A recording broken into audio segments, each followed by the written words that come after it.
አቅም የለውም። ከጸለይከው አቅም የለውም። ከሰገድከው አቅም የለውም። ስጋው ደግሞ ከተቀበልከው አቅም የለውም። በእርግጠኝነት ምነግርህ አለብህ። ህይወታቸው እየተበላሸ አይደለም ለወላጅ አይደለም ለቤተሰብ ለራሳቸው መሆን ያቃታቸው ስንት ወጣቶች አሉ። ልጁ እንደሚፈልገው ነው የሚሆንለት የለብኝም ስላለ ነው። አያችሁ አመለካከታችን የሚከተለው 90 መስገድ የማይችል 90 ለመስገድ ጉልበት የሌለው ሰይጣን ምን ጉልበት አለው ይላል። 90 ለመስገድ አቅም ያጣ ሰው ሰይጣን ምን አቅም አለው ይላል። 90 ለመስገድ 90 ጊዜ እግዚአብሔር ፊት ወድቆ ለመነሳት 90 ጊዜ ሰግዶ ጉልበቱን መስዋዕት አድርጎ ለእግዚአብሔር መስጠት የማይችል ሰነፍ ሁሉ ሰይጣን በእኔ ላይ ምን ስልጣን አለው ይላል። እስኪ አንተ በስግደት ላይ ስልጣን ይኖር። እስኪ ራስን አሰግድ። እስኪ ራስን አጸልይ። ምንም ነገር አንተ ላይ ስልጣን የማይኖረው እግዚአብሔር አንተ ላይ ሲሆን ነው። ወይም ደግሞ እግዚአብሔር ያዘዘውን ነገር እናንተ ስታደርጉ ነው። እግዚአብሔር ያዘዘውን ነገር ሳናደርግ ምን ስልጣን አለው ማለት ስልጣኑን እኮ አየን። ስልጣኑ የክፋት ነው፣ የጥፋት ነው። ትውልድ እየመከነ ነው። ስንቱ እኮ ወልዶ የወላድ መካን ሆኗል። በልጆቹም ያለቅሳል፣ በልጆቹም ያነባል። በራሳቸው ልጆች በሽተኛ ሆኗሉ። ወልደው እንዳልወለዱ አሳደገው እንዳላሳደጉ። ዛሬ ሰይጣኔንም አታምጣው እያልክ አንዳንዴ ትበሳጨለህ። ጠላትህን እንኳን አታምጣብኝ ትላለህ። ምን ያህል እንደመጣና እንደወረሰህም በዚሁ ይታወቃል ማለት ነው። ሰይጣኔን አታምጣው። አንዳንዴም ከማያውቁት መልአክ የሚያውቁት ሰይጣን ይሻላል። ለምን በዶሮ አታልለዋለሁ ማለት ነው።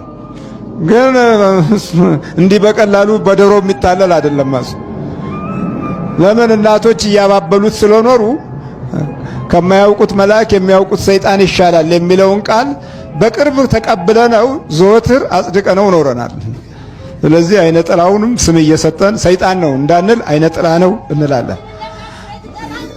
ቡዳ ነው እንዳንል ማለት ሰይጣን ቡዳ ነው እንዳንል ቡዳ ነው ብለን እንተንላለን። በቃ እንሸፍናለን፣ መሸፋፈኛ አለን። ስለዚህ የአዘቅቱ ጉዳይ የሚታይ እንግዲህ በእውቀት ብቻ አይደለም ማለት ነው።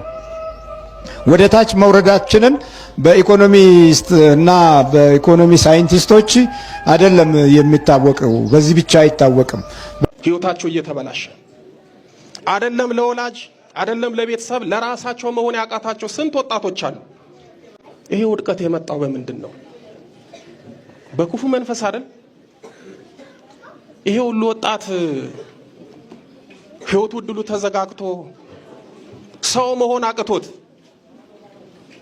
ራሱን ፈልጎ ማግኘት አቅቶት ራሱን ለእግዚአብሔር መስጠት አቅቶት ቤተክርስቲያን ሄዶ ለማስቀደስ አቅም የሚያጣው ቤቱ 41 ጊዜ ለመስገድ የሚብረከረከው ውዳሴ ማርያም ለመጸለይ ሰይፈ ሥላሴ ለመጸለይ እንቅልፍ የሚለው የሚያዛጋው አገጩ የሚላቀቀው የሚደብተው ከጸሎት ይልቅ ቲክቶክ የሚፈልገው መጽሐፍ ከማንበብ ይልቅ ወሬ መሰብሰብ የሚወድ በምን እየተያዘ ነው? በክፉ መንፈስ። ይሄንን ያተረፍነው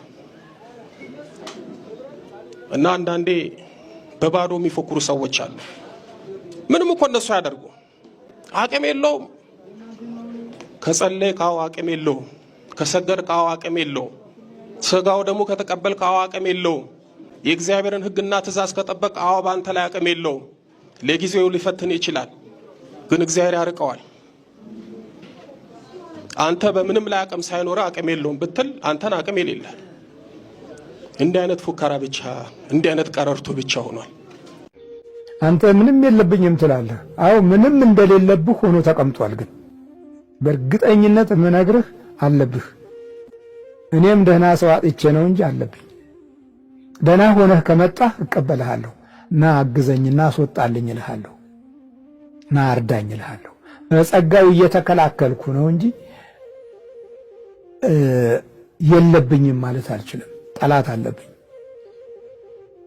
ወደ ኋላ ረጅም ዘመናት የኖሩት አያቶቼ ቅድመ አያቶቼ ምን እንደሰሩ አላውቅም። ግን በጥንቃቄ በመመለከትና በመገነዘብበት ጊዜ አንዳንዶቹ ለግርማ ሞገስ አብሾ ወስደዋል። አንዳንዶቹ ለእውቀትና ለጥበብ አብሾ ወስደዋል። አንዳንዶቹ ይህንን ተቃውመው በመንፈሳዊ ድል አሸንፈው መንፈሳዊ ተስፋን እኔ እስካለሁበት ጊዜ ድረስ አድርሰዋል። እግዚአብሔር ስሙ የተመሰገነ ነው። እኔ ያስኩት ይህንን የመናፍስቱን ትግል ከታገሉት አባቶች በኩል ያለውን የመረጥኩት ይህንን የመረጥኩት በሰው ሕይወት ውስጥ ጠላትነት ያስቀመጠውን ክፉ ጠላት ማስወጣት የተደበቀውን ማውጣትን የመረጥኩት። እናንተ ደግሞ ወይ ማስገባቱን ወይም የገባው እንዲቀመጥ ያለውን የመረጣችሁት። የገባው ይቀመጥ ያልገባውም ይግባ የታሰረው ይታሰር የሚል ሐሳብና ምኞት ያለን ይመስለናል። ምክንያቱም ክብራችን ጠፍቷል፣ ክብራችን ጎሎናል። የእግዚአብሔር ክብር፣ የእምነት ክብር፣ የሞገስ ክብር፣ የጸጋው ክብር ጎሎናል። በቅርብ ሰሞን ውስጥ በማህበር ከተደራጁ እና ካደራጁ አካል ውስጥ ሰማሁ። ሲያሳድዱን ከነበሩ ወገኖች አንዱ ስለ መናፍስት ጉዳት መማር አለብን ሲል ሰማሁኝ። በጣም ገርሞኛል። ለጊዜው ነው ለጊዜው ይሆን ይህንን የተናገረው እያልኩ ማመንም ተስኖኛል። ምክንያቱም ጠቅላላ ሕዝቡ በመናፍስት መጎዳቱን ማመን ተስኖት የዛሬውን የዘመን የውድቀት ትውልድ አፍርተን እያየ ሰው ከህሊናው ጋር እንደማይኖር ማረጋገጫ እየሰጠን እኛኑ ሲያሳድዱን፣ እኛኑ ሲያባርሩን፣ እኛኑ ሲከሱን፣ እኛኑ ሐሰት ውንጀላ እና የጠንቋይነት መንፈስ ሲሰጡንና በየተቋማቸውና በየቤተ ክርስቲያኑ ሲሰብኩን የምንሰማው ነገር በእውነት የተወለድንበት ጀርባ ከጠላት ጋር የተያያዘ መሆኑን ከመዘንጋት ጋር የመጣ ውጤት ነው። በሌላ በኩል ደግሞ ክፉዎች ነን። የጥላቻ ወንበር እና ዕውቀት ስለያዘን ያንን ለማንጸባረቅ ስለምንቸኩል ፍቅር አይታይብንም። ፍቅራችንን በመንፈስ ተነጥቀናል። ዕውቀት አለን ግን እምነት የለንም። በእምነት ስናገለግል ደግሞ ዕውቀት የላችሁም ብለው ያሳድዱናል። ወይ ጉድ! ጉደኞች አይደለን እንዴ?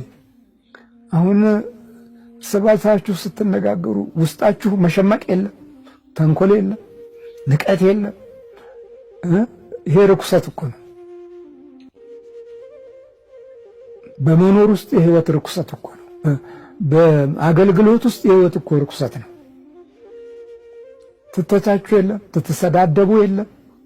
ይሄ ነው ክርስትና። እንዲህ ነው እንዲህ የምንስት ይላል። ለምኞትና ለልዩ ልዩ ተድላ እንደ ባሪያዎች የምንገዛ እኔን የሚያሳድደኝ ጉቦ አምጣ በሚለው አይደል? ጉቦ ሰጥቶ እኮ ቦታ መያዝ አልተቸገርኩም። ስቀርባችሁ አላግባቡ መቅረብ አልፈለኩም። ቀርቤም ደግሞ ስላየሁ አትጠግቡም። ደግሞ ችግሩ እኮ ይሄ ነው። ደግሞ አትጠግቡም። ተሰጥቷችሁ አትጠግቡም። የባህር አልቀት ይመስል አትጠግቡም። ሁል ጊዜ እጅ የምታዩ ናችሁ። እግዚአብሔር ምሕረቱን ያብዛልን። የመንፈስ ስቃይ ሌሎች ላይ በደረሰበት ልክ ልጆቻችን ላይ እስኪደርስ የምንጠብቅ ዛሬም ልጆቻችን ላይ ደርሰው ፈዘው ደንግዘው በተለያየ አይነት ህይወታቸው በመናፍስት ሱስ ተጠምደው የዲያብሎስ አጋዥነት ባለበት ምኞት ውስጥ ወድቀው ሲባዘኑ ከህይወታቸው ተጣልተው ከቤተሰብ ሲጣሉ ከኑሯቸው ከጊዜያቸው ከተስፋቸው ሳይገናኙ የምናያቸውና የምናሳድጋቸው ትውልዶች ራሳችን ያመጣ ነው፣ ባለማስተዋል ያካበት ነው የጥፋት መንገድና ጊዜና ዘመንን ለዲያብሎስ ሰጥተን ተኝተን ያመጣ ነው ውድቀት ነው። እግዚአብሔር ምሕረቱን ያብዛልን። አናስተውልም። ስለዚህ እኛ ደግሞ አስቀድመን የማናስተውል ነበርን፣ አሁንም ነን። ቡዳ በልቷት ስትጮህ እንቀልዳለን። ካህኑም ይቀልዳል፣ መነኮሳቱም ይቀልዳሉ፣ አባቶችም ይቀልዳሉ። አይነ ጥላ ሲያርገፈግፈውና ሲያሰቃየው ይቀልዳሉ። እኛ በህይወት ጉዳት ውስጥ ገብተን ከመናፍስቱ ጋር መከራችንን ስናይ በርታ አይዞህ የሚል አባት መጥፋቱ የተቀመጥንበት ወንበር የወጣንበት ስልጣንና ማዕረግ ክፉ ጫና ያለበት በአይነ ጥላ ግርዶሽ የተጋረደ ኃይል ያለው ነው። ኃይሉ ጥፋት ነው። ኃይላችን ምቀኝነትን ለማጎልበት ጥፋትን ለማበረታታት እድለኞች ነን። በዚህ ክፉ ሁኔታ ውስጥ እንድንገባ ጊዜው፣ ዘመኑ፣ ወንበሩ፣ ማዕረጉ ረድቶናል። እግዚአብሔር ይማረን። ጠይቃለች። መምህር እኔ ጸልዬ ስተኛ ከቅርብ ጊዜ ጀምሮ በግራ በኩል ሙሉ ሰውነቴን የሆነ ነገር ሲወረኝ ይሰማኛል። ከዛ እነሳና የተኛሁበትን አራግፋለሁኝ። ግን ምንም የለም። መኝታ በተኛትም አልቻልኩም በእውነት ብላለች። አዎ ይሄ በግራ በኩል መጥቶ የሚቆመው መንፈስ ብዙ ጊዜ ጸሎት ሊያደናቀፍ የሚመጣ መንፈስ ነው። አንደኛ ጸሎቱን እንዲደናቀፍ የሚፈልገው በጸሎት ስለምትድኑ ነው። አሁን ደግሜ እነግራችኋለሁ። እየጸለያችሁ ከተረበሻችሁ አንድ ልጅ ምን አለ? ውይ እኔ ስጸልይ ምንም ነገር የሚረብሸኝ ነገር የለም፣ ሰላም ነው፣ በቃ ምንም ነገር ደስ ብሎ የምጸልየው፣ አላዛጋ፣ አልንጠራራ፣ አልረብሽ፣ እንቅልፍ አይመጣ፣ ጸጥ ብዬ ጸልዬ ነው የምተኛው፣ እኔ ምንም የለብኝም፣ መንፈስ የለብኝም ብሎ አለኝና የኛን ትምህርት የሚቃወም ሰው ነው እና ይሄ የምትናገረው ነገር እኛ ቤት የለም አለኝ። ታዲያ ዋናው አንተ አይደለ? ይሄንን እኮ ነው የሚፈልገው ሰይጣን አልኩት። አባቶች እንዲያውም ሁሉ ነገር ጸጥ ሲል ፍሩ ይላሉ አልኩት። ያቃታል ይችን ቃል አለኝ። ሁሉ ነገር ሰላም ሲሆን ጸጥ ሲል በገዳምን በምንም ፈተና ሲቀር ምንም ነገር ከሌለ ይሄንን ፍሩ። እንደ ጻድቅ ራስህ እንድትቆጥር አስበሃል ማለት ነው። ምንም የለብኝም እያልክን ማለት ነው። እስቲ በእኔ ውስጥ ያላችሁ መናፍስት ስራችሁን አቁሙ እያልክ መጀመሪያ ሰግደህ ከዛ በኋላ ጸልየህ ከዛ በኋላ ደግሞ ሰግደህ ደግሞ ጨርስ። ከቻልክ እንካችን መቁጠሪያ ካልሆነ ደግሞ ሄድና ራስህ ገዝተህ ለካህን አስባርከህ ራስህን እስቲ ግረፍ አልኩት።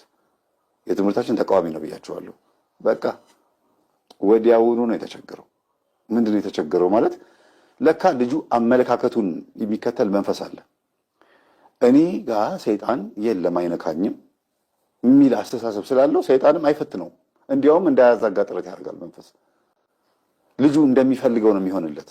የለብኝም ስላለ ነው እኮ አያችሁ፣ አመለካከታችን የሚከተለው። እኛ ውስጥ መንፈስ አለ የለም ለማለት የኛ አመለካከት አይደለም የሚወስነው፣ ጸሎቱ ነው ስራው መስራት ያለበት። የለብኝም ብሎ መደምደም ደግሞ ከባዱ ትልቁ ወንጀልና ኃጢአት የሚባለው ይሄ ነው። እንኳን እኛ ቅዱስ ጳውሎስም ተናግሯል። ሰይጣን እንደሚፈትናቸው ይናገራሉ። ወደ እናንተ እንዳንመጣ ሰይጣን አዘገየን። ማዘግየት ይችላል። ማን? ሐዋርያትን። እንደገናም ደግሞ ከእግዚአብሔር የሰይጣን መልእክተኛ ተሰጠኝ እንዳልታበይ ነው 3 ጊዜ እንዲወጣልኝ ለመንኩኝ ብሎ የተናገሩ። እኛ ማን ስለሆነ ነው የማንፈተነው? ሐዋርያት እንደዚህ ካሉ እና እንደዚህ አይነት ሞኝነት አቆሙ።